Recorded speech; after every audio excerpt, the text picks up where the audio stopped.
Minsan, hindi natin nakalain na ang mga taong pinagkakatiwalaan at mahal natin ay siya pang maglalagay sa atin sa alanganin. Kaya na lamang ng ginawa sa akin ng aking mga magulang ngayon. Mahirap bang intindihin ang sinasabi namin, Lily? Para din naman sa'yo itong ginagawa namin eh. Para sa kinabukasan mo. Talaga ho ba, Inay?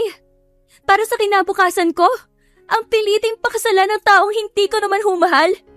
Nanggagalaiti kong sagot sa aking ina. Masakit. Sobrang sakit lang sa part na pilitin kang pakasalan ang lalaking hindi mo naman mahal. Minsan, naisip ko tuloy kung anak ba talaga nila ako o hindi. Kaya ganun lang kadali para sa kanilang ibenta ako. Sunod-sunod ang pagtulo ng luha sa aking mga mata. Habang pilit nila akong inaayusan para sa kasal namin ni David. Ang lalaking kababata ko noon. Lily, anak, matututunan mo rin siyang mahalin balang araw. Muling salita sa akin ni Inay Lena. Hindi na ako sumagot. Kahit anong sabihin ko'y wala rin namang silbi. Dahil ilang oras na lang, ay ikakasal na ako. Tahimik kong pinagmasdan ang mga taong dumadaan sa harap ng bahay namin ni David. Isang oras na siyang wala, simula nang matapos ang kasal namin. Malaki ang pinagbago niya, simula nang bumalik siya dito sa Pilipinas. Doon kasi siya pinag-aral ng mga magulang niya sa US. At nang makabalik nga siya, ay nagdesisyon agad ang mga magulang namin na ikasal kami. Nakapwa kaming tutol dalawa. Matalik na magkaibigan ang mga magulang namin. Hindi man kami mayaman kagaya ng pamilya ni David, ay tanggap pa rin nila ako. Isang hamak na magsasaka lamang ang mga magulang ko. Kaya nagtaka ko kung bakit sa dinami-rami ng mga babae sa lugar namin, ay ako pa ang pinagkasundo nila sa anak nila. Sabi pa ng papa ni David, mas mabuti raw na kami ang magkatuluyan dahil kilala na namin ang isa't isa. Pero kahit ano pang gawin namin, sila pa rin ang nasusunod. Kaya naman wala na kaming nagawa kundi sundin ang nais nila. Huminga ako ng malalim bago tinahak ang daan papasok sa aking silid at nagpa siya ng matulog. Maaga pa lang, gising na ako para maghanda ng agahan ni David. Hindi rin naman nagtagal ay lumabas na siya sa tinutuluyan niyang silid. Hiwalay kami ng tutulugan. Napag-usapan na namin ang bagay na yun. Magsasama lang kami kapag nandito sa bahay ang mga magulang namin dahil paniguradong sermon ang matatanggap namin sa kanila. Kumusta naman ang pagiging meses natibidad mo? Nag-enjoy ka ba? Maya-maya ay tanong niya sa akin. Kumibot ang labi ko, pero hindi agad ako nakapagsalita. Para kasing may ibig siyang sabihin doon. Sino ba kasing may sabi na madali sa akin ang kalokohan to, David? Sobrang hirap kaya matali sa taong hindi mo gusto. Bakit kasi bumalik ka pa rito? Ayan tuloy, pareho tayong nalagay sa alanganin. Sabi ko, bago nagsandok ng kanin sa rice cooker. Narinig ko ang pagtagis ng bagang niya, habang matamang nakatitig sa hawak na kutsara. Huwag kang magkakamaling mahalin ako, my dear friend, dahil masasaktan ka lang. Napalunok ako sa narinig. Tila wala sa sariling napatitig ako sa mukha niya. Gwapo naman siya, matamos din ang ilong. Pero hindi lang talaga siya ang lalaking natipuhan ko. Saka habang tumatagal, pumapangit ang ugali niya. Hindi naman siya ganito dati. Ibang-iba siya sa David, nakababata ko noon. Gagabihin ako mamaya. Huwag mo na akong hintayin, Lily. Tumango lang ako. Hindi ko naman siya inihintay. Saka wala akong pakialam kung saan siya magpunta. Mas mabuti nga yun eh, para iwas stress sa akin. Hinila ko ang silya, saka umupo na paharap sa kanya. Bakit naman kita hihintayin? Asa ka pa? Inirapan ko siya. As if naman hihintayin ko siya. Kung ako nga lang ang masusunod, kahit bukas na bukas din ay maghihiwalay kami. Gagawin ko. Umismid siya, saka umiling. Napalunok ako. Hindi na siya yung David na nakilala kong palabiro noon. Madalas din inaasar niya ako sa tuwing nag-e-emote ako. Pero ngayon, parang pasan-pasan ang buong mundo. Baka may in love ka sa akin, Lily. Yan ang wag na wag mong gagawin. Dahil masasaktan ka lang. Seryoso niyang saad na nagpatigil sa akin sa pagsubo ng kanin. Napalunok ako at mabilis na dinampot ang baso na naglalaman ng tubig. Hindi ko alam kung bakit may kirot akong nararamdaman. Ipinilig ko ang ulo. Tama naman siya. Hindi ko siya pwedeng mahalin dahil masasaktan lang ako.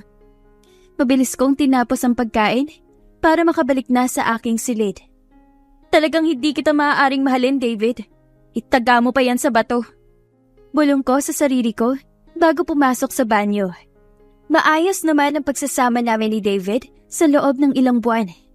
Pero hindi ko lubos akalaing habang tumatagal ay hinahanap-hanap ko ang kanyang presensya. Hindi pwede to. Lily, 10 oras na ng gabi. Why are you still here? Napaangat ako ng muka nang marinig ang baritono niyang boses. Sa harap ko. Tumiretso ang paningin ko sa mukha niyang tila pagod na pagod. Magulo ang buhok niya at gusot ang suot na puting polo. Bumaba ang mga mata ko sa hawak niyang laptop bag. Mabilis ko siyang sinalubong. Saka kinuha sa kanya ang hawak niya. Nagtaka pa siya dahil sa ginawa ko. Pero sa halip na pansinin, ay pinagkibit balikat ko na lamang iyon. Kumain ka na ba? Wala sa sariling tanong ko sa kanya. Yeah, I'm done with a friend. Tugon naman niya bago ako tinalikuran. Hindi ko alam kung bakit ako nasasaktan sa ginawa niyang pambabaliwala sa akin. Mahal ko na ba siya? Kaya ba ako nasasaktan dahil may puwang na siya rito sa puso ko? Kung gayon, kinain ko lang rin ang salitang binitawan ko. Hindi pwede to, Lily. Mahina akong bulong sa sarili at bahagya pang hinilamos ang aking muka. Nangyari na nga ang kinatatakutan ko. Posible palang ma-inlove ako sa kanya? Yeah, I'm listening here. Okay, see you tomorrow then. Mabilis na pako ang mga mata ko sa hagdanan nang marinig ang malaking boses ni David habang may kausap sa phone. Wala sa sariling napatitig ako sa kanya nang tignan niya ako ng masama. Kumunot ang noo ko nang unti-unti siyang humakbang papalapit sa kinatatayuan ko. Sabihin mo nga sa akin ang totoo, Lily. Mahal mo na ba ako? Oo, minahal na kita. Gusto ko sanang isatinig iyon. Pero wala akong lakas na loob upang sabihin yon. Para akong nangihina at hindi makagalaw. Bakit? Hindi ko ba siya pwedeng mahalin? Masama bang magmahal? Sa huli, umiling ako at umaktong normal sa harapan niya para hindi niya ako mahalata. Nagpasya na lang akong pumasok sa aking silid upang makapagpahinga na. Pero kahit anong gawin ko, ay hindi pa rin ako dalawin ng antok. Kaya naman nagpasya akong bumangon. Bumaba ako sa kusina para uminom ng tubig. Ngunit, naudlot iyon nang mabungaran kong natutulog sa sofa si David. Nilapitan ko siya. Pero kaagad napako ang mga mata ko sa nakabukas niyang laptop. Parang piniga ang puso ko sa sakit nang masilayan ang litrato ng magandang babae roon. Habang magkayakap pa, silang dalawa. Nanubig ang gilid ng mga mata ko. Naninikip ang aking dibdib. Hanggang sa tuluyan ng bumuhos, ang luha na kanina ko pa pinipigilan. Bakit ikaw pa, David? Bulong ko sa kawalan bago siya iniwan sa sala. Hindi na ako uminom ng tubig. Biglang nawala ang uhaw ko dahil sa nasaksihan. Ang sakit? Sobrang sakit pala talaga kapag may ibang mahalang taong mahal mo. Sa sumunod na mga araw ay naging abala na si David sa trabaho. Hindi ko alam kung trabaho ba talaga ang pinaggagawa niya o baka babae lang ang inaatupag niya. Gayunpaman, pinagsilbihan ko pa rin siya hanggang sa makakaya ko. Hanggang sa pihira na lamang siyang umuwi rito sa bahay. Lily! 2024 na, uy! Hindi na uso ang martir ngayon! Singhal sa akin ni Mikay sa kabilang linya. Napalunok ako. Tila may bikig na nakabara sa lalamunan ko. Sasabihin ko sa kanya na mahal ko na siya. Para tumigil na siya sa pambababae niya. Hoy, Lily! Pinapahirapan mo lang ang sarili mo. Itigil mo ng kahibangang yan. Ako ang nasasaktan sa'yo eh. Pinunasan ko ang luhang naglandas sa aking pisngi. Bago pinatay ang tawag. Tama naman si Mikay. Sinasaktan ko lang ang sarili ko eh. May pagkain ba? Nagugutom ako. Napalingon ako sa aking likuran nang marinig ang walang buhay niyang boses. Blanko ang mukha niya at tila ba galing siya sa gera dahil nanghihina siya. Hindi ako nakapagluto, David. Hindi ko naman kasi alam na uuwi. Para saan ba't pinapakain kita rito kung wala ka naman palang silbi? Nagpanting ang tenga ko sa narinig ko.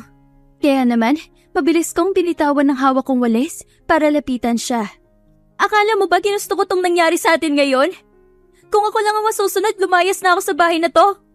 Pero hindi ko magawa dahil mahal na kita, David. Minahal na kita. Sigaw ko sa kanya bago ko siya tinalikuran. Pero mabilis niyang hinablot ang kamay ko. Yan ang pagkakamaling nagawa mo. Dahil kahit kailan, hindi kita magugustuhan. Narinig mo ba yon? Hindi kita mamahalin, kaya huwag kang mangarap. Pabalyan niyang binitawan ng kamay ko. Saka siya naglakad papasok sa kanyang kwarto. Napaupo ako sa sahig at hinilamos ang muka. 3 gabi na siyang hindi umuuwi, Mikay. Di good for you, friend. Nagpapahiwatig lang niya na umalis ka na sa bahay na yan, Lily. Sana nga ganun lang kadali na umalis sa bahay na to. Pero kahit anong gawin ko, hindi ko pa rin siya kayang iwan. Lily naman, gumising ka na sa bangungot na yan. Tanggapin mo na lang kasi na hindi ka niya mahal. Sita sa akin ng kaibigan ko. Tama siya. Siguro nga tama na itong kahibangan na to. Marahas akong bumuntong hininga bago tinungo ang aking silid upang magpahinga na. Nagising ako dahil sa kakaibang ingay na nagmula sa kung saan. Tumayo ako at mabilis hinanap ang ingay na iyon. Pero naudlot ang aking paghakbang nang mapako ang mga mata ko sa nakabukas na silid ni David, kung saan ay kitang-kita ko ang kababuyang ginagawa nila sa kama, kasama ang babae niya. Nanginginig ang mga tuhod ko habang pinagmamasdan ko ang asawa ko na pumaibabaw sa ibang babae. Nang tuluyang makabawi ay patakbo akong lumabas ng bahay dala ang aking cellphone. Habang naglalakad, hindi ko mapigilang mapaiyak. Tinatanong ko sa sarili ko kung deserve ko ba talagang masaktan ng ganito. Nagmahal lang naman ako. Pero bakit humantong sa ganito ang lahat? Umupo ako sa gilid ng daan at nag-isip-isip kung saan ako pupunta. Wala na rin akong balak pa na bumalik sa bahay ni David. Naglandas ang luha sa aking pisngi nang maalala ang ginawa niya kababuyan. Dinala ako ng aking mga paa sa isang lugar kung saan ay wala masyadong tao. Nagtataas ang mga gusali lang ang makikita sa paligid. Maliwanag naman ang mga ilaw galing sa mga poste. Pero nakaramdam pa rin ako ng kaba. Ilang sandali pa ay nakarinig ako ng sigaw mula sa di kalayuan. Nagpalinga-linga ako, saka hinanap ang pinagmula ng ingay. Ibigay niyo na sabi! Kailangan ko lang ng pera! Hoy lalaki! Magbanat ka ng buto! Huwag kang magnakaw! Mahiya ka naman sa katawan mo! Hindi ka mapupunta sa langit niyan! Pananakot ko sa taong balak sanang kunin ang hawak na shoulder bag ng ginang. Tumakbo ito palayo sa dalawa na tansya ko ay mag-asawa. Lumapit pa ako sa kinatatayuan nila upang siguruhing hindi sila nasaktan.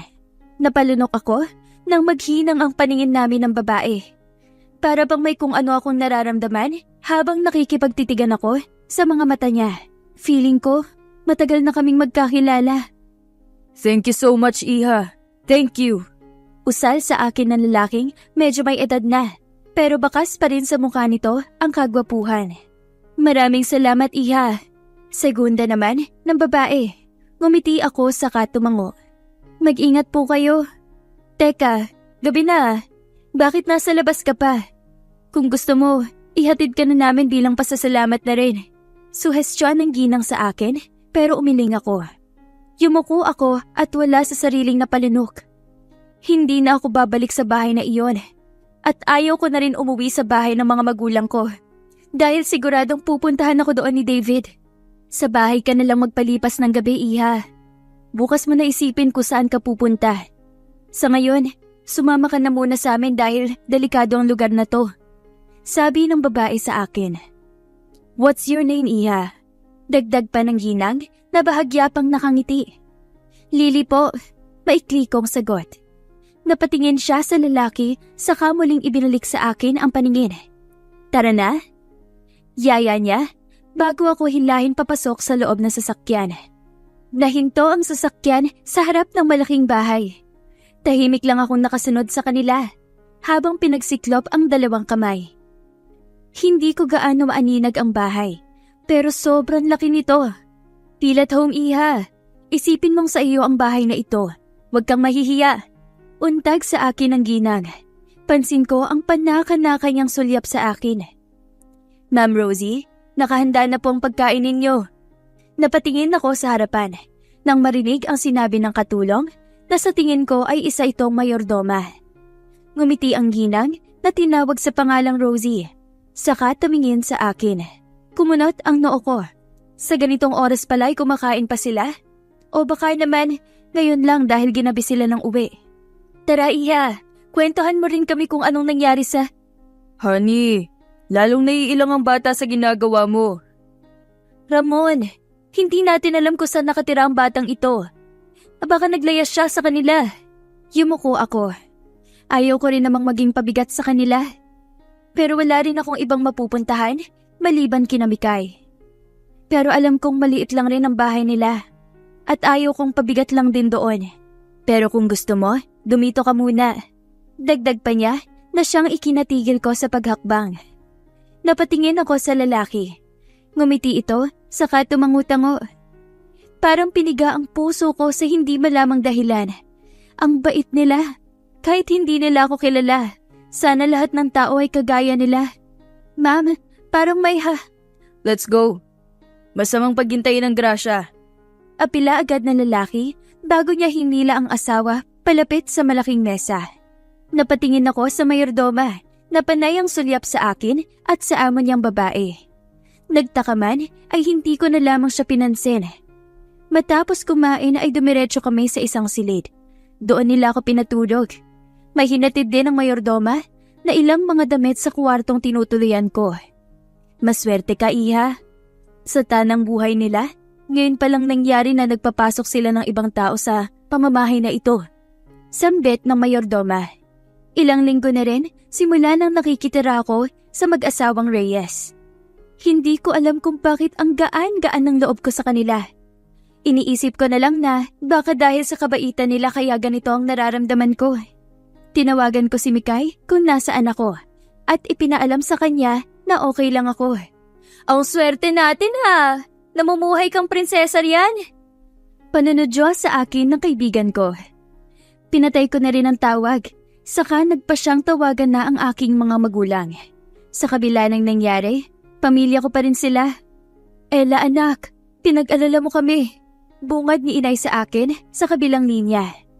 Napabuga ako ng hangin sa ilong. As if naman na totoo ang sinabi niya. Kung totoong nag-alala sila sa akin, sana sa simula pa lang, hindi na nila ako ipapakasal sa taong iyon.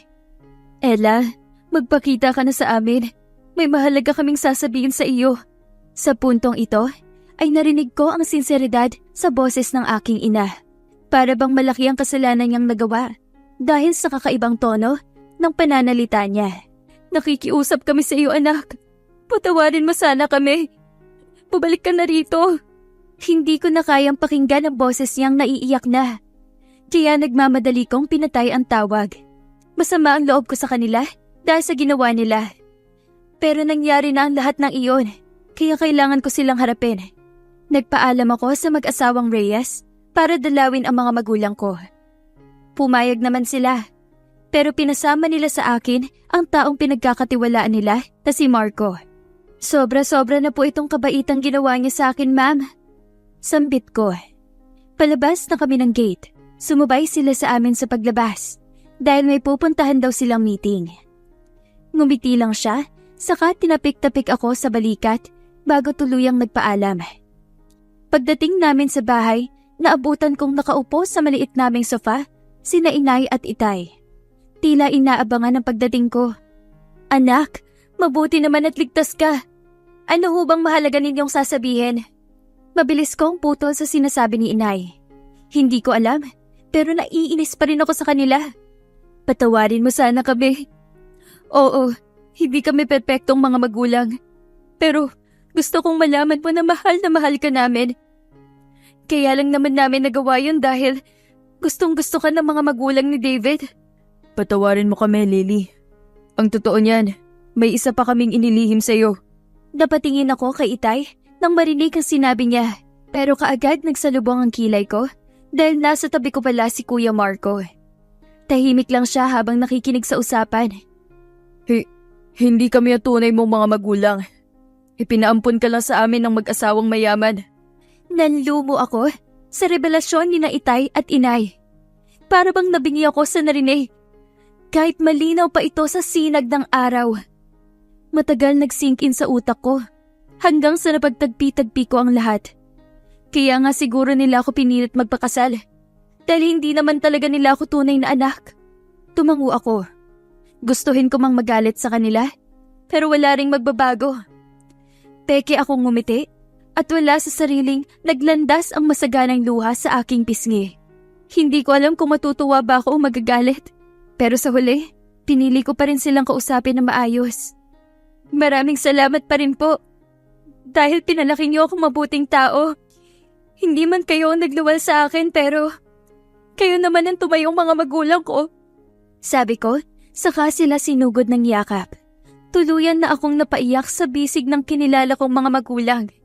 Ramdam ko ang sinseridad sa mga mata nila. Heto nga pala ang mga magulang mo, anak. Kinuha ni Itay ang kanyang wallet, saka may kinuha siya doon na maliit na litrato. Hindi ko alam kung bakit ako kinakabahan. Habang unti-unting inabot sa akin ni Itay ang hawak niya. Halos lumuwa ang mga mata ko sa gulat nang matitigan ang mga taong nasa litrato. Sila yung mga taong muntik nang ma-hold up at ang mga taong tinutuloyan ko ngayon. Napaawang ang mga labi ko habang napatingin sa katabi ko na nakatitig na pala sa hawak ko. Sina Reyes ang totoo mong mga magulang? Pero bakit kanila pinaampon? Kuryosong tanong sa akin ni Kuya Marco. Kahit alam naman niya na wala akong alam. Napatingin ako kay Inay nang magsalita siya. Nagkakilala na kayo ni Ma'am Rosie? Oo, doon nga siya nakatira ngayon. Sagot ni Kuya Marco. Isinama ko si Itay at Inay sa pagbalik ko sa bahay ng totoo kong mga magulang. Nagulat pa sila nang makita kaming magkasama.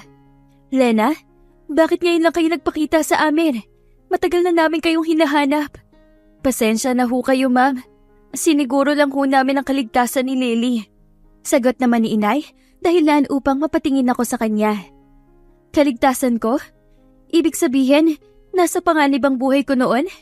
Tama nga ang hinala ko na ikaw ang anak namin, Iha. Unang kita ko pa lang sa iyo, ramdam ko agad ang lukso ng dugo. I'm sorry, Iha, kung natiis ka namin ng ilang taon. Hindi namin ginustong ipaampon ka. Nasa panganib kasi ang buhay mo noon, kaya ipinagkatiwala ka namin sa kanila. Tukoy nila, kina Inay at Itay. Naiintindihan ko na ang lahat. Sinabi nila na muntik na raw akong makidnap noong bata pa ako. Hindi ako nagtanim ng sama ng loob kina Inay at Itay. Nagpapasalamat pa nga ako sa kanila. Dahil kahit hindi nila ako kadugo, pinalaki at minahal nila ako na parang tunay nilang anak. Mag-ingat ka rito. Kapag kailangan mo ng kausap, alam mo na ang bahay natin. Wika sa akin ni Itay bago sila tuluyang nagpaalam. Hindi naman ako nahihirapan mag-adjust sa bago kong buhay kasama ang totoo kong pamilya. Kuha ko agad ang mga itinuturo nila sa akin tungkol sa negosyo. Nakapagtapos naman ako ng kolehiyo, kaya kahit papaano nakaka-catch up ko pa rin ang turo nila sa akin. Kapag may oras naman ako, dinadalaw ko sina Itay at Inay sa Batangas. Balak ko rin ipaayos ang sira-sirang bahay. 3 buwan na ang nakalipas. Hindi ko namamalayan na wala na akong nararamdamang sakit dulot sa akin ng hilaw kong asawa. Tama lang, nakalimutan ko na siya. Hay nako, babaero pa rin, friend. Hindi na nga halos naasikaso ang mga negosyo nila. Balita ko nga, yung ibang negosyo nila bumaba na ang sales. Bungad agad sa akin ni Mikay. Nandito kami ngayon sa sala. Napangisi ako nang marinig ang ibinalita sa akin ni Mikay. Sinisingil na siya ng karma niya. Kumusta ka na? Busy ka na palagi ah. Bihira mo na lang ako tinatawagan. Pasensya ka na, Mikay. Inabala ko lang sarili ko sa negosyong ibinigay sa akin ng mga magulang ko. Tugon ko sa kanya na sinabayan pa ng paghaplos sa balikat niya. Umismid naman siya bago ako hinarap. May iba ka na bang napupusuan? Namilog ang mga mata ko. Agad-agad? Iha? Napalingon ako sa taong nagsalita. Papalapit sa kinaroroonan namin si Mama at Papa. Kaagad napako ang mga mata ko sa lalaking kasama nila. Parang nagbunyi ang puso ko sa hindi maipaliwanag na dahilan. Napalunok ako ng laway nang mapadako ang paningin ko sa gwapong muka, manipis na labi at ang tangos ng ilong nito. Medyo makapal rin ang maitim niyang kilay. Pero nang tignan ko ang mga mata niya, ay para bang hinahatak ako papalapit sa kinaroroonan niya. Parang nangaakit. Perfect na perfect sa paningin ko ang lalaking to. Lily, anak? Iha, yugyog sa akin ni Mama na siyang ikinasinghap ko. Para akong nagising mula sa bangungot nang mapagtantong tulala akong napatitig sa lalaking kasama ni na Mama.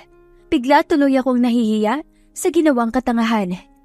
Hi, I'm Daniel Villaflor, kasosyo niya sa negosyo. Aniya, sabay lahad ng kanang kamay niya. Ipinilig ko ang ulo. Pati boses niya, sobrang ganda sa pandinig ko. Mabilis naman akong tumayo, saka nakipagkamay sa kanya. Napansin ko ang kakaibang ngiti sa labi ng mga magulang ko. Kaya naman, kunot noo akong napatingin sa kanila. Oh my gulay! Lily, panahon na para kalimutan ang nakaraan! Malakas na tili ni Mikay, dahilan upang mapatingin sa kanya ang mga magulang ko. Nang tignan ko si Daniel, ay blanko ang mukha niya habang nakatitig sa akin. Iha, handa kaming makinig. Kung may bumabagabag sa isip mo, sabihin mo lang. Nandito kami para sa'yo. Mahinahong sabi ni Papa. Napalunok ako. Mabuti na rin siguro para gumaan na ang pakiramdam ko. Ang bigat kasi sa pakiramdam na may tinatago kang sekreto sa mga taong nakapaligid sa'yo. May asawa na po ako. Pumikit ako nang maramdaman ang pag-init ng gilid ng mga mata ko. Alam kong anumang oras ay tutulo na ang mga luha ko, pero pinigilan ko. Narinig ko ang malakas na buntong hininga ni Daniel na ikinamulat ng mga mata ko. Para bang nadismaya siya dahil sa narinig. Nakita ko rin ang gulat sa mga mata ni na Papa at Mama. Hindi ko kasi sinabi sa kanila, kaya alam ko na agad ang magiging reaksyon nila. What? Why didn't you tell us? Who is he? Komento ni Papa habang hindi pa rin makapaniwala sa nalaman. David Natividad po, Tito. Isang businessman. Bukod sa masama ang ugali, babaero. Mikay! Sita ko sa aking kaibigan. Huminga ako ng malalim bago inisa-isang pasadahan ng tingin ang mga taong kasama ko sa sala. Sinabi ko sa kanila ang dapat nilang marinig. Noong una, halos hindi makapaniwala si na Mama, maging si Daniel, ay tahimik pa rin, hanggang sa tuluyan na siyang nagpaalam. Matindi pala talaga ang pinagdaanan ng anak natin, Han. Biruin mo, ikinasal siya sa taong hindi niya mahal. Pero ang tanga lang na lalaking yon, dahil hindi niya pinapahalagaan ang anak natin kung kailan minahal na siya ni Lily. There's nothing we can do, hon. Everything has happened. Ang magagawa na lang natin for now, gabayan natin siya kasama ang totoong lalaking magmamahal sa kanya. Nanubig ang mga mata ko sa narinig. Hindi nila ako nakitang nakasilip sa kanila, kaya rinig ko ang mga pinag-usapan nila. Pinahid ko ang tumulong luha sa pisngi ko bago sila tinalikuran. Maraming salamat po, Panginoon. Dahil may gininto ang puso ang mga magulang na ibinigay mo sa akin. Piping dasal ko habang nakatingala pa sa kawalan. Naiiyak ako sa tuwa. Dahil sa kabila ng pinagdaanan ko, pinapaboran pa rin ako ng pagkakataon ngayon. Sa paglipas ng mga araw at linggo, napapansin ko ang madalas na pagbisita ni Daniel sa amin. Hindi ko na lamang binigyang pansin dahil alam kong magkasosyo sila sa negosyo ng mga magulang ko. Pero nagtaka ako dahil kahit wala si na Papa, pumupunta pa rin siya. Gaya na lang ngayon. Nakaupo nga siya sa sofa pero sa akin naman nakatingin. Timing kasi na hindi ako pumunta sa shop. Medyo masama ang pakiramdam ko. Pero pinili ko pa rin humarap sa laptop ko. Sayang kasi ang mga customers na gustong mag-invest sa shop ko. Can we talk? Kagad akong nag-angat ng mukha sa taong kaharap ko. Seryoso siyang napatingin sa akin at bahagya pang gumagalaw ang panga. Ipinilig ko ang ulo. Ayaw kong makipagtitigan sa kanya dahil hindi ko kaya. Lalo lang sasama ang pakiramdam ko kapag matitigan ko ang mapang-akit niyang mga mata. Nangaakit ka ba? Wala sa sariling tanong ko. Saka ko lang napagtanto ang sinabi ko nang titigan niya ako sa mga mata. Is that man blind? Sa halip na sagot niya. Ha? Anong ibig mo sabihin? You heard what I said. I'm sorry, pero galit ako sa mga taong hindi alam ang salitang kontento. Napakurap-kurap ako at wala sa sariling napanganga. Para bang ang gandang pakinggan ng sinabi niya. Ang sarap ulit-ulitin.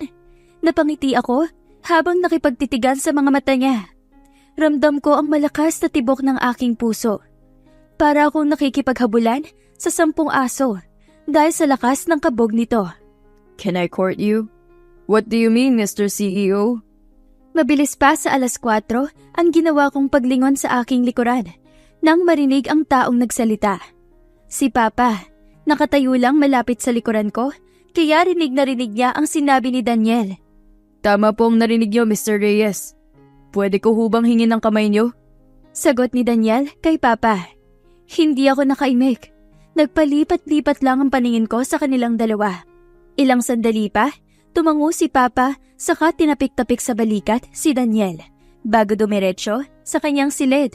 So, pwede ba? Untag niya sa akin. Pumikit ako at wala sa sariling napatango. Thank you. Can I have your number? Matapos ibigay ang number ko, ay nagpaalam na rin siya agad.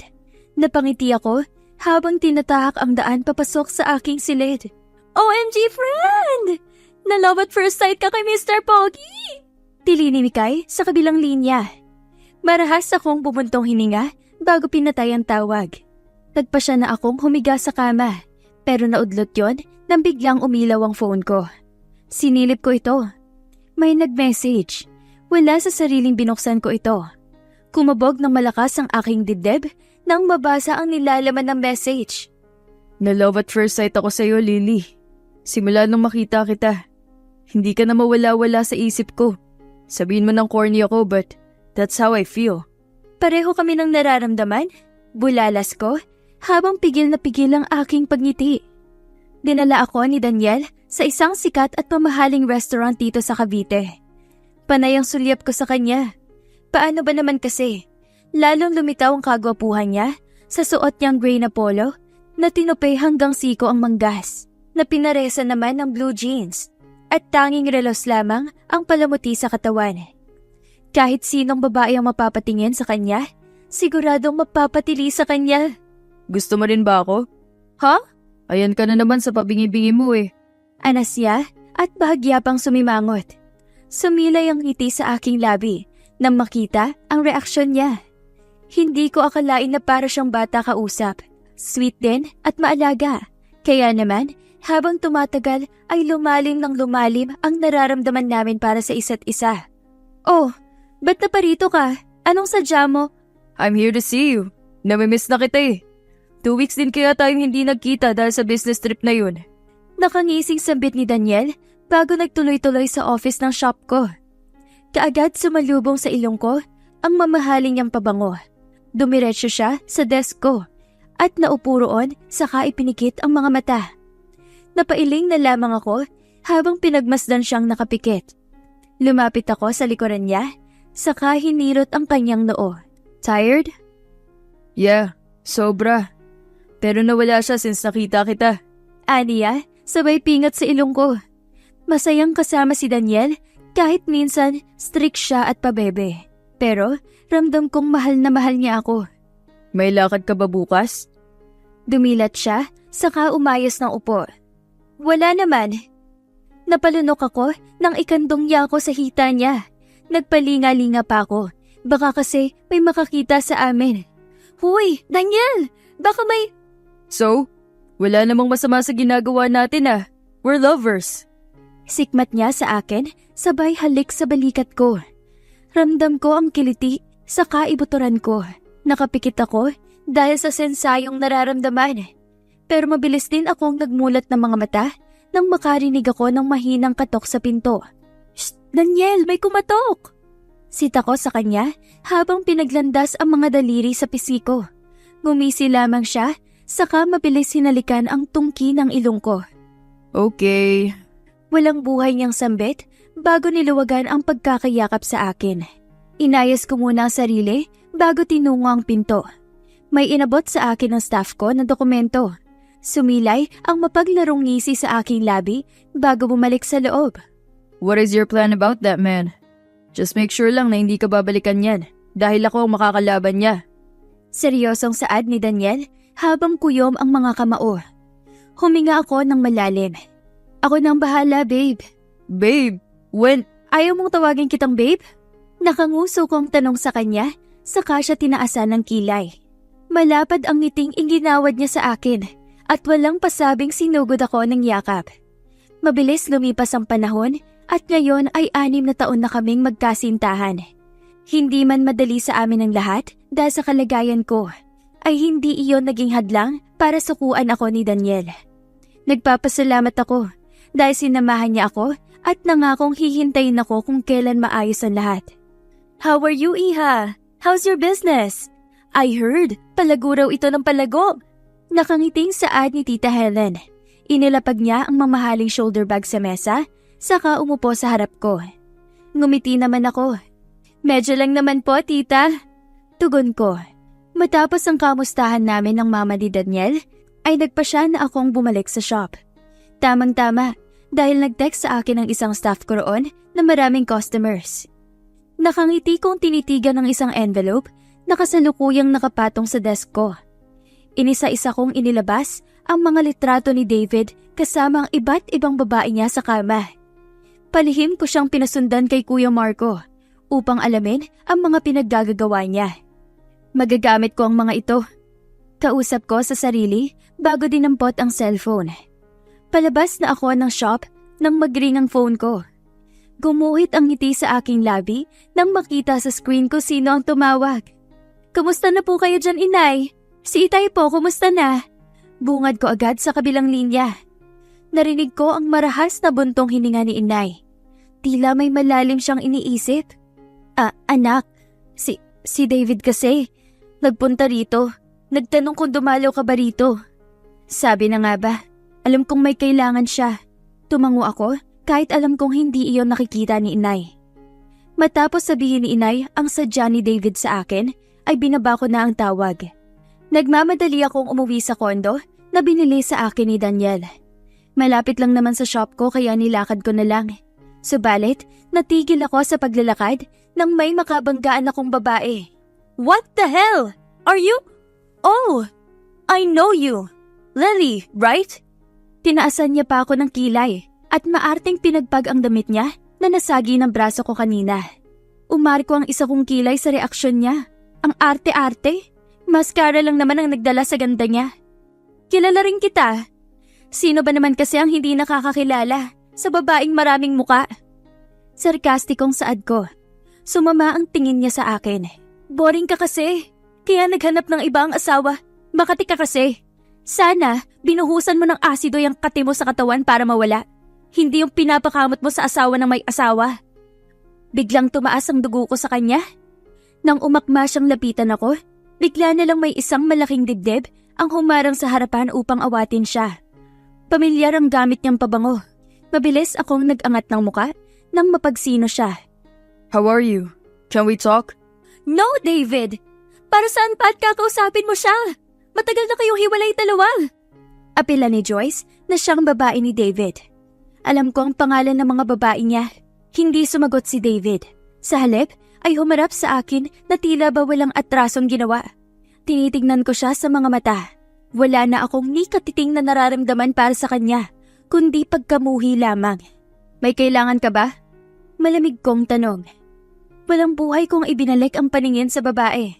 Natatakot ka bang bumalik sa akin ng asawa ko? Babe? Napatingin ako sa likuran ng babae nang marinig ang boses ni Daniel doon. Napalunok ako at alanganing ngumiti. Nang tignan ko si David ay nagtaas baba na ang kanyang dibdib habang nakipagtigasan ng tingin kay Daniel. Oh, may babe ka na pala, Lily. Anas ni Joyce sabay ismid sa akin. Hindi ko siya pinansin. Itinuon ko ang atensyon sa dalawang lalaki sa harapan ko. Ikaw ba ang new lover ng asawa ko? Mariing tanong ni David sa boyfriend ko. Tumango-tango si Daniel at isinuksok ang magkabilang kamay sa kanyang bulsa. Yeah, 'cause she deserves better. She deserves to be happy. Asawa ko pa rin siya. Kasal kami at mas may karapatan ako sa kanya kaysa sa'yo. Singhal ni David kay Daniel dahilan upang magsilapitan ng ibang tao sa paligid. Mabilis ko silang inawat. Umuwi ka na, David. Wala na tayong dapat pag-usapan. Tapos na tayo. Mahina, ngunit mariin kong saad sabay hila sa kamay ni Daniel palayo sa lugar na iyon. Parang ang weird lang sa pakiramdam na ang lalaking iniyakan ko noon ay siya namang naghahabol ngayon. Malakas akong pumuntong hininga bago isinandal ang ulo sa headrest ng sofa. Napatingin ako kay Daniel nang marinig ang pagtagis ng bagang niya. Hinawakan ko siya sa kamay. Ayos ka lang ba? Tanong ko. Hindi siya sumagot. Nakatitig lang siya sa akin na para bang sinusuri ang bawat parte ng mukha ko. Mahal mo pa ba siya? Seryosong sambit niya. Napalunok ako at mataman din siyang tinitigan. Unti-unting kumunot ang noo ko habang iniisip ang isang bagay. Nagsiselos siya. Ikaw na ang mahal ko, babe. Oo, iniyakan ko siya noon. Pero hindi na mangyayari yun ngayon. Madamdamin kong tugon na ikinangiti niya. Hinapit niya ako sa bewang, saka hinalikan sa tuktok ng aking buhok. I love you, babe. Hindi ka niya makukuha sa akin. Nagsiselos ka lang yata eh. Sambit ko. Seryoso siyang nakatitig sa akin at walang pasabing siniil ako ng halik sa labi. Pumikit ako at ginantihan siya ng halik. Mapusok, mapangahas at mapangakit. At bago pa man kami mawala pareho sa katinoan, ay mabilis ko siyang tinulak na ikinasinghap niya. Babe naman! Para naman akong may nakakahawang sakit niyan eh. Ngumuso siya at bahagya pang pumikit. Ramdam kong naiinis siya. Piningot ko ang ilong niya, saka muling ipinaalala sa kanya na hanggang doon lang muna kami sa ngayon. Nirerespeto naman niya ang desisyon ko hanggang hindi pa ako laya sa ex ko. Ilang saglit pa, tumunog ang kanyang cellphone. I need to take this call. Tumango lang ako. Nagpa siya akong pumasok muna sa kwarto para magpalit ng damit. Pagkatapos ay bumalik na ako sa sala. Naabutan kong may pizza na sa mesa. Matapos kainin ay nagpaalam na si Daniel. May kikitain pa raw siyang kliyente. Confirmed! Kaya nga siya nagpaparamdam sa'yo dahil nalulugi ng negosyo niya, friend. Napag-alaman niya yata na super yaman mo na. Kaya siya naman ang naghahabol ngayon. Balita ko nga, ibebenta na raw ng mga magulang niya ang kumpanya dahil nahihirapan na silang isalba ito. Winawaldas lang kasi ni David ang pondo ng kumpanya para sa mga babae niya. Komento naman ni Dexter, ang kasintahan ni Mikay. Nakipagkita sila sa akin para kumpirmahin na wala ng pag-asang maisalba ni David ang mga negosyo at kumpanya nila. Mabuti. Maikli kong tugon. Hindi ko maipagkaila na nalulungkot ako para sa mga magulang niya. Kahit papaano, naging mabuti silang manugang sa akin. Kaya nga nagtaka ko kung bakit biglang nagbago ang ugali ni David, gayong mabait naman siya noon. Ma! Tawag ko sa aking ina nang tuluyan na akong makarating sa sala. Kunot noon naman siyang napatingin sa akin habang sinalubong niya ako ng yakap. Oh, what's wrong, Iha? May problema ba? May kilala po ba kayong abogado? Sabi ko habang kumalas sa kanyang yakap. Nagtatakang muling napatingin sa akin si Mama. Magpapaanal ka na ba, Iha? Tumango ako. Opo, Ma. Desidido na po ako. Sambit ko. Hindi na sumagot pa si Mama. May tinawagan siya sa kanyang cellphone. Marahil tungkol iyon sa sinabi ko. Hindi ko kasi masyadong marinig dahil tumayo siya at dumistansya sa akin. Sa sumunod na mga araw, naging maayos naman ang shop.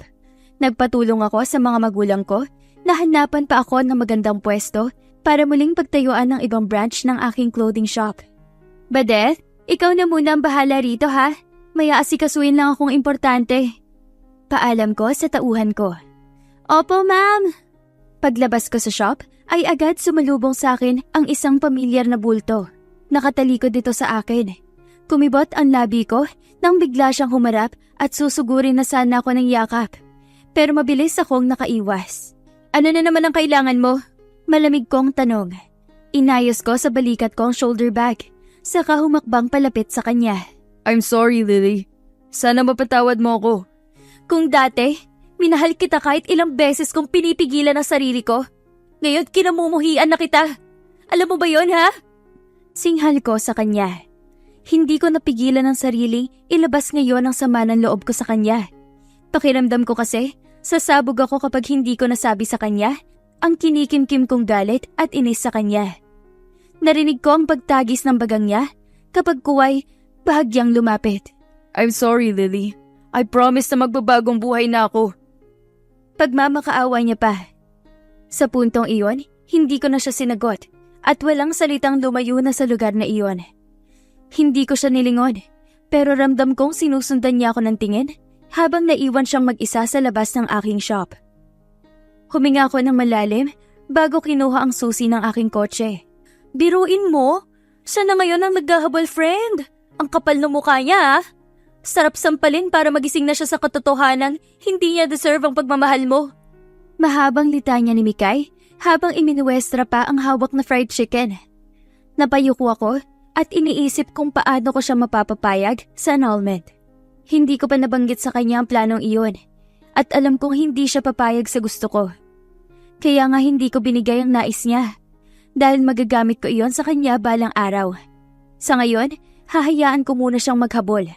Hanggang sa siya na ang magpresentang sumuko, gaya ng ginawa ko noon. Mapait naman akong ngumiti.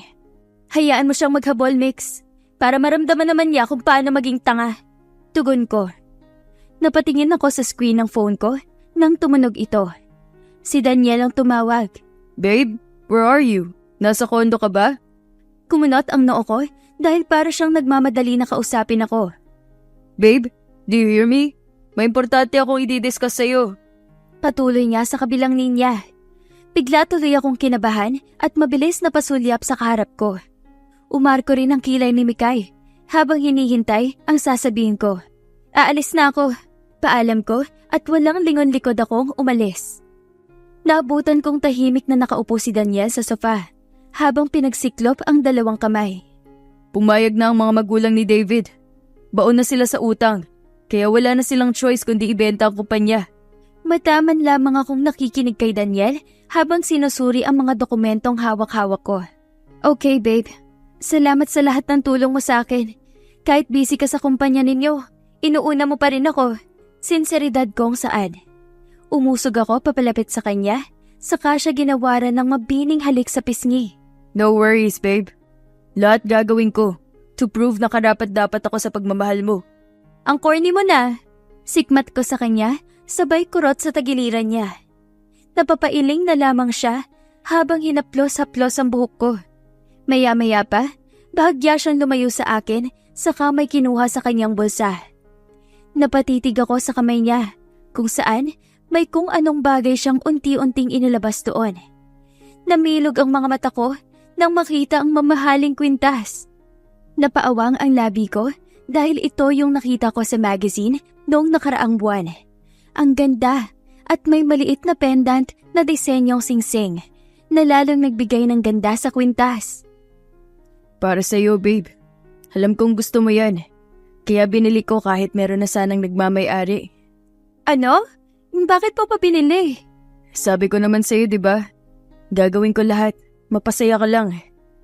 Aniya, sabay kabig sa akin upang yakapin ako. Maraming salamat, babe. Nakangiti kong saad, saka dinampot ang phone na nasa mesa, nakakatunog lang. Tumawag ang staff ko sa shop. Bakit? May problema ba? Ma'am Lily, may lalaki pong lasing na nagwawala rito at hinahanap ka. Hindi raw siya aalis hanggat hindi kayo nagpapakita. Naikuyom ko ang mga kamao. Hindi talaga niya ako titigilan hanggat hindi niya nakukuha ang kanyang gusto. Babe, what's wrong? Untag sa akin ni Daniel nang mapansing tahimik ako. May ilang minuto na rin bago ko patayin ang tawag sa kabilang linya. Huminga ako ng malalim bago nagdesisyong puntahan sa shop ang taong nanggulo roon. Malayo pa lang, kitang-kita ko na si David sa labas ng shop. Pasuray-suray habang hindi alam ang gagawin. Nang makita niya kami, ay mabilis siyang naglakad papalapit sa amin. Are you okay? Tanong ni Daniel sa akin. Tumangulang ako, pero hindi ako sumagot. Kumapit ako sa braso niya, na ikinangiti naman niya. Lily, please. Bumalik ka na sa akin. Magsimula tayo ulit. Patawarin mo na ako. Nakikiusap ako sa'yo. Ani David, na animoy isang tupa sa bait. Nagkunwari pa para makuha ang kapatawaran ko. Akmang yayakapin niya ako nang mabilis akong iniwas ni Daniel. Dahil sa ginawa ni Daniel ay biglang nag-iba ang aura niya. Gumalaw ang kanyang panga at kunguyom ang mga kamao. Isauli mo sa akin ang asawa ko kung ayaw mong... Pare, hindi laruan si Lily na pwedeng pagpasapasahan. Tinapon mo na siya noon. At ngayon, ako ang nakapulot sa kanya. Gusto mo na siyang bawiin ulit? Magpakalalaki ka naman. Mahiya ka sa bayag mo. What the... Masakit bang mabaliwala, David? Mabilis kong putol sa sasabihin niya. Nagtaas baba ang dibdib niya at walang buhay na humakbang palapit sa akin. Patawarin mo na ako, Lily. Lahat gagawin ko. Mapatawad mo lang ako. Napalunok ako nang makitang unti-unti siyang lumuhod sa harapan ko. Bakas ngayon sa itsura niya ang sinseridad sa paghingi niya ng tawad. Kahit papaano, nakaramdam ako ng awa sa kanya. Pero hindi ko pinapahalata. Baka gagamitin niya iyon laban sa akin upang mapaamo niya ako. Sige, papatawarin kita. Pero sa isang kondisyon. Mabilis siyang nag-angat ng muka. Sinulyapan ko muna ng tingin si Daniel. Tahimik lang siya habang matamang nakatitig sa taong nasa harapan namin. What's that? Uutal-utal niyang tugon. Malamig ko siyang tinignan. What's going on here? Naputo lang sasabihin ko nang marinig ang malakas na tinig ni Papa Ramon sa harapan namin. Kasama niya si Kuya Marco. Base sa suot ni Papa, galing pa siya sa office at sa tingin ko ay dadaan sana siya rito sa shop. Hindi ako nakaimik at bahagyang yumuko. Napatingin ako kay Daniel nang mahigpit niyang hinawakan ng kamay ko. Tumango siya na para bang sinasabi sa akin na maaayos din ang lahat. Who are you? Bakit mo ginugulo ang anak ko? Ani Papa Ramon, na bahagya pang niluwagan ng necktie. Tumayo si David, saka hinarap si Papa. She's my wife, sir. Walang kagatol-gatol niyang tugon. Rumihestro ang lahat sa mukha ni Papa. Nang makabawi, ay walang pasabing kinuwelyuhan niya si David, bagay na ikinaalarma ko. You hurt my princess! Tapos ngayon babalik ka na lang ng basta-basta na parang walang nangyari? How dare you! Dinuro-duro pa ni Papa ang kaharap. Namumula sa galit si Papa. Bago pa may mangyaring hindi maganda, ay hinila ko na paalis si Papa. You deserve that, dude. Next time, manindigan ka naman. Huwag puro kayabangan ng pairalin mo. Rinig kong sampit ni Daniel bago siya sumunod sa amin. Huminto kami ni Papa sa harap ng kanyang sasakyan. Huminga muna siya ng malalim bago humarap sa akin na seryoso ang muka. Sinabi sa akin ng mama mo tungkol sa pagpapaanal mo. Sigurado ka bang mapapawalang bisa ang kasal ninyo kung wala ka namang matibay na ebidensya? She did, Tito. May sapat na po kaming ebidensya. Sagot ni Daniel na nasa likuran ko na pala. Mag-uusap pa po kami tungkol dito. Kailangan niyang pumayag kung gusto niyang makuha ang kapatawaran ko. Okay. Do your best, anak. Nandito lang kami to support you. Tugon ni Papa bago tuluyang nagpaalam sa amin. Dinala ako ni Daniel sa coffee shop malapit lang sa kumpanya niya. Habang hinihintay ang order, hindi ko mapigilang mapangiti nang maalala ang sinabi niya kay David. Kung paano niya pinaramdam sa akin ang halaga ko. Nakarapat dapat rin akong mahalin at irespeto. Why are you smiling? Kunot noon niyang tanong. Salamat sa pagmamahal, babe. Saad ko. Ngumiti siya bilang tugon. Pagkatapos namin uminom ng kape, niyaya na niya akong umuwi sa condo unit ko. I'll be right back, babe. May kakausapin lang akong investors sa bagong opening ng branch namin sa Makati. Okay, babe. Ingat ka. Iidlip din muna ako. Pakisara na lang ng pinto, ha? Tugon ko, sabay halik sa pisngi niya. Pumasok muna ako sa banyo, saka nagmamadaling maglinis ng katawan. Nang matapos, ay lumapit ako sa cabinet para kumuha roon ng maisusuot. Matapos magbihis, nagpasya na akong humiga sa kama. Pero naudlot iyon nang magring ang phone ko. Mikay, bakit? Tanong ko sa kabilang linya nang tuluyang masagot ang tawag. Narinig ko ang marahas na buntong hininga sa kabilang linya. Lily, may gustong ko mausap sa'yo. Sino raw? Maagap kong tanong. Iha, pwede ka bang makausap? Napalunok ako nang marinig ang pamilyar na boses. Ang mama ni David. Alam kong hindi siya makikipagkita sa akin kung wala siyang kailangan. Tumango ako kahit hindi niya nakikita. Marahas akong bumuntong hininga bago pinatay ang tawag. Inilapag ko sa mini table ang phone ko, saka humiga sa kama. Pero muling naudlot iyon nang nakarinig ako ng sunod-sunod na katok sa pinto. "Sino yan?" Tawag ko habang dahan-dahang dinako ang pinto. Subalit, ganon na labang ang panlalaki ng mga mata ko nang masilayan si David. Magulo ang buhok habang walang buhay na nakatunghay sa akin. Paano niya nahanap ang kondo ko? "Paano ka napunta rito?" Sinundan ko kayo kanina. Gusto kong makipag-ayos, Lily. Please, forgive me. Aniya. Humakbang siya papasok, pero maagap ko siyang napigilan. "Huwag mo na akong kuluhin, David. Masaya na ako ngayon sa buhay ko, please lang." Singhal ko sa kanya habang hinigpitan ng pagkakahawak sa seradura. Nagtagis ang bagang niya at nagtaas baba ang kanyang dibdib. Tell me what you want. Patawarin mo lang. "Annulment, David. Gusto ko ng annulment." Giit ko, bagay na nagpatigil sa kanya. Nanlaki ang mga mata niya habang umiiling-iling. No! Hindi yan ang solusyon, Lily. Maayos ba natin to? Bigyan mo lang ako ng pagkakataong magbago. Tapos na tayo, David. Kung gusto mong patawarin kita, gawin mo ang nais ko. Hindi ko na siya hinintay pang makasagot. Pabalang kong isinara ang pinto. Sunod-sunod ang paghigit ko nang hininga ng tuluyan na akong makalapit sa kama. Napahilot ako sa sentido at walang ingay kong pinatay ang ilaw. Gusto kong itulog ang lahat nang sa ganon ay maibsan man lang ang nararamdaman kong pagod. Naalimpungatan ako nang magring ang phone ko. Kinapa ko ito sa ibabaw ng desk, saka pinindot ang answer button. Miss Reyes, handa na po ang lahat. Bungad sa akin sa kabilang linya. "Salamat po, attorney."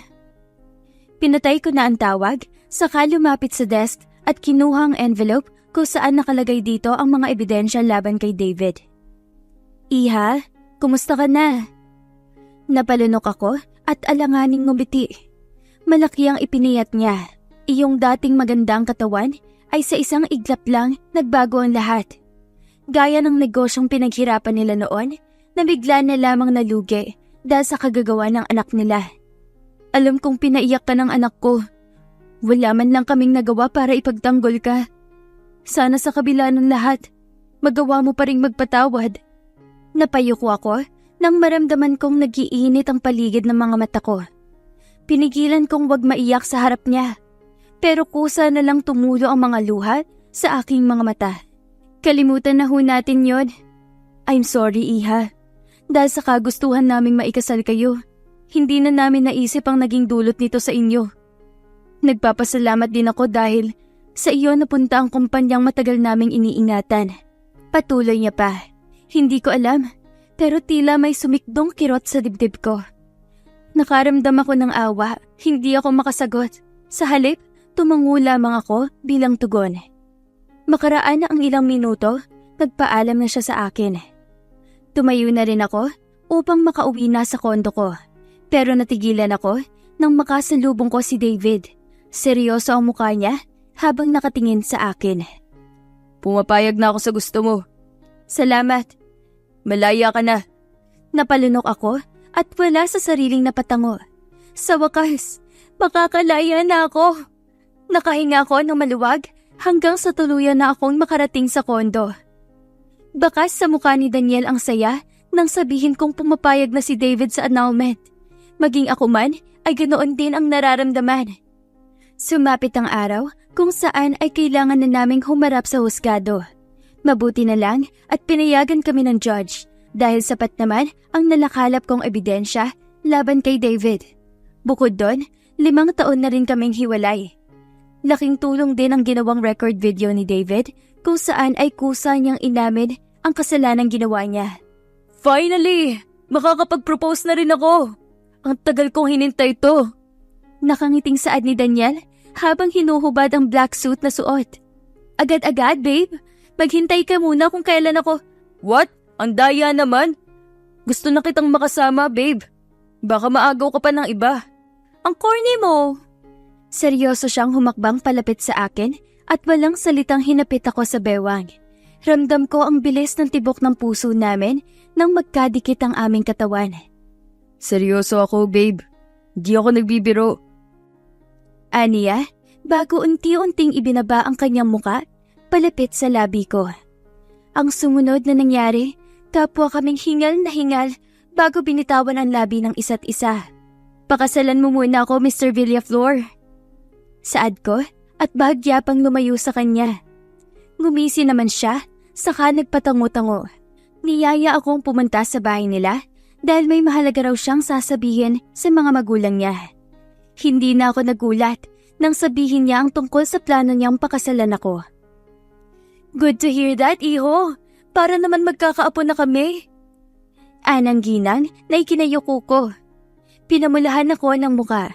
Hindi sa overreacting ako pero wala pa akong kaalam-alam sa ganoong bagay. Ni hindi ko nga naranasan ang halik ng dati kong asawa. Ganyang bagay pa kaya? 31 ka na, Daniel. Siguro naman. I'm sure of that, Dad. Pilyong tugon ni Daniel sa ama. Lalong nangamatis ang mukha ko dahil sa narinig. Kaya naman, pasimple kong kinurot ang tagiliran niya. Ouch! Sadista ka yata, babe. Hindi pa nga tayo kasal. Tumigil ka na! Mariin kong bulong sa kanya na ikinatawa niya. Natatawa na lamang sa amin ang mga magulang niya habang napapailing. Kasabay ng pagpapawalang bisa ng kasal namin ni David ay ang kapatawaran na nais niya. Simula rin noon, hindi na siya nagpakita sa akin. Hanggang sa nabalitaan ko na lang na pumunta raw sila sa Amerika at doon na nanirahan. Girl, in fairness, ang ganda-ganda mo. Ikaw na talaga ang pinagpala sa lahat. Tili ni Mikay at bahagya pang niyuyugyog ang balikat ko. Nandito kami ngayon sa kondo at kasalukuyang abala sa pagme-makeup sa akin. Napangiti na rin ang makeup artist ko habang pasulyap-sulyap sa harap ng salamin. Totoo po yan, ma'am. Ang ganda nyo. Tinitigan ko ang sarili ko sa malaking salamin at hindi ko maiwasang maalala ang unang kasal ko. Simple lang iyon dahil sa huwis lang naman kami ikinasal. Pumikit ako at marahas na bumantong hininga. Oh, bakit? May problema ba? Agaw atensyon sa akin ni Mikay nang mapansing na patulala ako. Tumangulang ako bilang tugon. Dalangin ko, sana'y panghuling kasal ko na ito. Tapos na po, ma'am. Nakangiting saad nang nag-ayos sa akin. Muli kong tinitigan ang sarili sa salamin. Umikot-ikot pa ako para siguraduhin maayos lang ba ang suot ko. Maganda na nga, di ba? Taas kilay na sambit ni Mikay at para bang kinikilig pa siya. Baliw! Sabi ko, sabay batok sa ulo niya. Naghahalong kaba at saya ang nararamdaman ko habang dahan-dahang naglalakad sa pasilyo tungo sa altar ng simbahan. You're so beautiful. Salubong agad sa akin ni Daniel nang tuluyan na akong makalapit sa kanya. Inilingkis ko ang braso sa braso niya. Saka sabay na naglakad kung saan ay kanina pa naghihintay ang pari. You may now kiss the bride. Anunsyo ng pari na siyang dahilan upang magsigawan ng mga tao sa aming likuran. Pikit mata akong napaluha habang dinaramdam ang mainit na halik at pagmamahal ni Daniel para sa akin. Mahirap lang paniwalaan na ang lahat. Kung dati pinilit lang akong ipakasal sa kaibigan ko, ngayon ay totoong-totoo na. I love you more, babe. Mamahalin kita hanggang sa uugod-ugod na tayo. Aalagaan kita at ipaglalaban kahit kanino man. Madamdaming komento ni Daniel, bagay na lalong nagpaluha sa akin. Maingat kong pinahid ang naglandas na luha sa aking pisngi bago yumakap sa aking asawa. Mahal na mahal din kita, Daniel. Thank you dahil hindi mo ako binitawan sa kabila ng lahat. Nandyan ka parati para iparamdam sa akin na espesyal ako. Mamahalin at aalagaan din kita hanggang sa pagtanda natin. Nagadap ang reception sa bahay ng mga magulang ko. Sa labas, kung saan may malawak na bakuran, katabi lang ng hardin. Imbitado ang lahat ng kakilala, kaibigan, kamag-anak at kasosyo namin sa negosyo. Nagsiuwian din ang dalawang kapatid ni Daniel galing sa US. Nagkasiyahan na ang lahat. Maging ang mga taong umampon sa akin ay hindi maipinta ang saya sa mukha nila. Nilapitan ko sila at niyakap ng mahigpit. Masaya kami para sa iyo, anak. Ani inay, sabay singhot. Napangiti ako at napatango. Maraming salamat po, inay. Itay. Tugon ko. Congratulations, iha! Napalingon ako sa aking likuran nang marinig ang boses ni Mama Rosie kasama si Papa. Malapad ang ngiting iginawad nila sa akin habang papalapit sa kinatatayuan ko. You're finally Mrs. Villaflor now, Lily. Sambit naman ni Mommy Helen. Pansin ko ang hawak niyang maliit na kahon. For you. Aniya, sabay abot sa hawak niyang pulang kahon. Thank you po, Mommy Helen. Always welcome, anak. Please take care of my son. Alam mo bang first love ka ni Daniel? Ni minsan hindi ko nakita ang batang niya na makipag-date. Akala ko nga dati bakla yan eh. Pero nang dumating ka sa buhay niya, nagbago ang haka-haka namin. Mahabang litanya ni Mommy. Natahimik ako dahil sa narinig. Walang sinabi si Daniel sa akin tungkol doon. Marahil, nahihiya siyang aminin sa akin ang totoo. Wala sa sariling napatingin ako sa kinaroroonan niya. Nakasalukuyang nakikipag-usap sa mga bisita niya. Makaraan ang ilang oras ay natapos din ang lahat. Hindi na rin pinauwi ni na mama, sina itay at inay dahil masyado ng gabi. Ipapahatid na lang daw nila bukas sa Batangas. Paalam, friend! Happy first night! Ani Mikay na ikinamilog ng mga mata ko. Kinurot ko siya at sinamaan ng tingin. Pagod na pagod kong isinandal ang aking ulo sa headboard ng kama at ipinikit ang mga mata. Pero naudlot yon nang magring ang cellphone ko. Tumayo ako, saka ito kinuha sa mesa. Kumunot ang noo ko dahil unregistered ang numero. Gayunpaman, sinagot ko pa rin ito. Congrats, Lily. Ingatan mo ang sarili mo. Magkita tayo pagbalik ko. Hindi bilang mag-ex kundi bilang magkaibigan. Okay lang ba? Bigla akong naiilang dahil sa sinabi niya. Pwede palang maging magkaibigan ng dating mag-asawa? Napaisip tuloy ako. Pwede naman siguro dahil may closure naman kaming dalawa. Okay. Matapos i-type iyon ay pinasa ko na agad sa kanya. Are you ready? Sunod-sunod ang paglinok ko ng laway nang marinig ang boses ni Daniel sa aking likuran. Natigilan ako, lalo pa at amoy na amoy ko ang shampoo na gamit niya. Pumikit ako, saka unti-unti siyang hinarap. Otomatikong napako ang mga mata ko sa hubad niyang katawan. May tumutulo pang tubig sa dibdib niya. Babe, are you alright? Napatulala ka. Lumapit siya sa akin, saka ako hinapit sa bewang. Pinaglandas niya ang kanyang isang kamay sa balikat ko. Bumaba ang mukha niya sa aking muka. Saka ako nilapatan ng mabining halik sa aking labi. Hanggang sa lumalim ito ng lumalim. Maalaga, super sweet at mapagmahal na asawa si Daniel sa akin. Mahigit 3 buwan na naming magkasama bilang mag-asawa. Ni minsan hindi pa ako nakakapaglaba at nakapagluto ng pagkain namin. Masyado niya akong inispoil sa gawaing bahay dahil siya lahat ang gumagawa. Nag-leave rin kasi siya sa kumpanya para daw maalagaan niya ako. Pero nagtatrabaho naman siya rito sa bahay kapag wala siyang ginagawa. Babe, sama-sama ng pakiramdam ko. Para akong lalagnatin. Bungad sa akin ni Daniel nang makalapit sa akin. Nandito ako sa sala habang nakatoka sa aking laptop. Binitawan ko ang hawak na ballpen, saka inangat ang kamay para kapain ang noo niya. Hindi ka naman mainit, babe. Pero bakit para akong nasusuka? Ang sama-sama ng pakiramdam ko. Tugon naman niya, sabay higa sa sofa. Hoy, Mr. Villaflor, ako ang buntis at hindi ikaw. Maktol ko sa kanya. I'm not lying, Lily. Para akong lantang gulay na ewan. Tugon pa niya, saka ipinikit ang mga mata. Umarko na lamang ang mga kilay ko dahil sa mga pinagsasabi niya. Huminga ako ng malalim, saka tinawagan ng personal doctor ko. Pinatignan ko siya agad para malaman namin kung anong sakit niya. Lalo pa at hindi naman siya mainit. Nakakapagtaka lang kasi.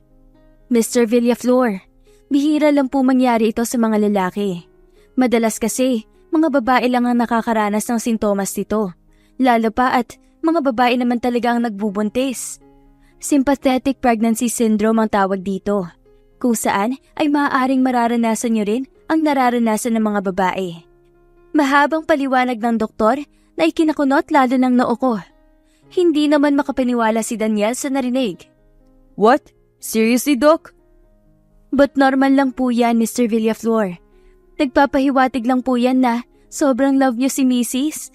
Kasi pati paglilihin niya ay inako niyo. Nakangiting sambit ni Dr. Cherry. Ah, okay. Tanging nasambit ni Daniel at walang salita kaming iniwan.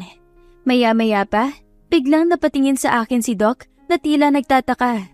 Dinaanan mo ba siya sa ibabaw niya habang nakahiga siya, Mrs. Villaflor? Palagi ko pong nagagawa yan, Doc. Sagot ko. Hindi ko alam kung para saan ang tanong niya. Kaya naman pala, siya ang naglilihi imbes na ikaw. Natatawa niyang sabi at kalaunay nagpaalam na rin siya. Harvey! Huwag kang tatakbo! Madulas ka!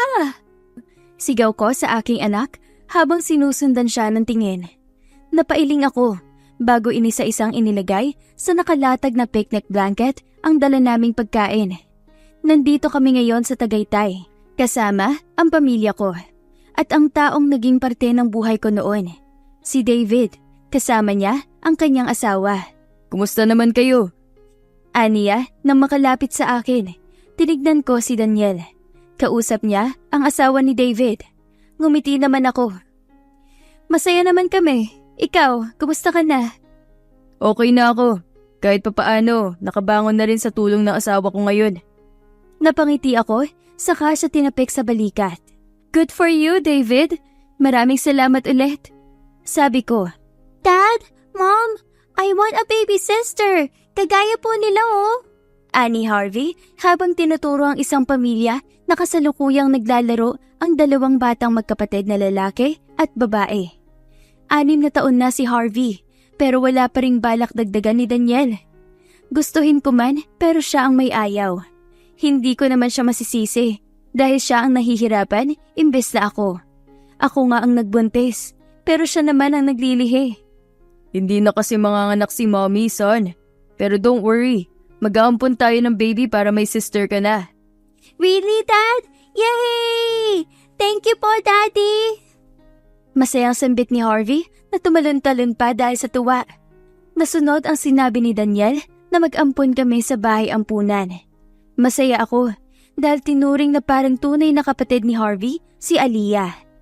Palagi niyang sinasabi sa amin na poprotektahan niya ito hanggang sa makakaya niya. Okay na, may babae na tayong anak, babe.